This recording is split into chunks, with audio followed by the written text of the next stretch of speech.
Est-ce que c'est vous, ministre socialiste de François Hollande, qui en fait sur le terrain de la petite enfance avait mené une politique de droite? Vous avez été ministre de François Hollande pendant 5 ans. Pendant toute cette période, vous aviez la responsabilité de ce portefeuille de la petite enfance. Nous avons de nombreux professionnels auditionnés ou rencontrés sur le terrain qui nous disent que à l'époque de vos responsabilités ministérielles, des signaux déjà forts des difficultés dans le secteur de la petite enfance. Je pense à la dégradation des conditions de travail, à la baisse de la qualité d'accueil des enfants, à la difficulté aussi d'ouvrir des places en crèche. Nous avons eu la chance d'auditionner la ministre Morano. Nous avons pu discuter de ce fameux décret Morano, que, à titre personnel, je considère comme un décret de dérégulation du secteur, qui a affaibli les normes, l'accueil en surnombre, baisser les exigences en termes de qualification. Dans l'échange avec Madame Morano, je dois avouer qu'elle a eu un argument qu'il faut entendre. Elle a dit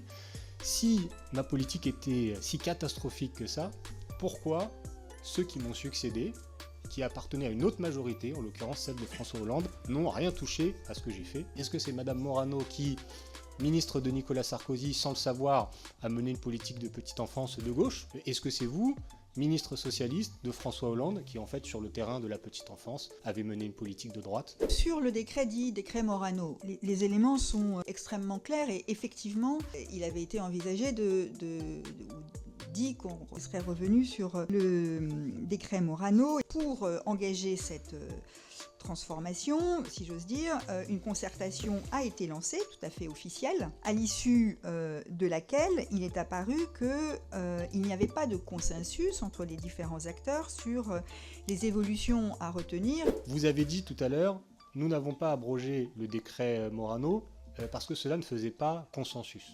Bon, je vous avoue que l'argument du consensus pour pouvoir faire une réforme politique, c'est quelque chose qui m'interroge. Quand à la même époque, par exemple, vous avez fait une réforme des retraites qui allonge la durée de cotisation, est-ce que vous avez attendu le consensus pour pouvoir faire cette réforme? Non, je ne crois pas, puis ça avait même à l'époque fait des manifestations d'organisations syndicales. Alors pourquoi, sur ce sujet-là, en particulier, vous attendez un consensus?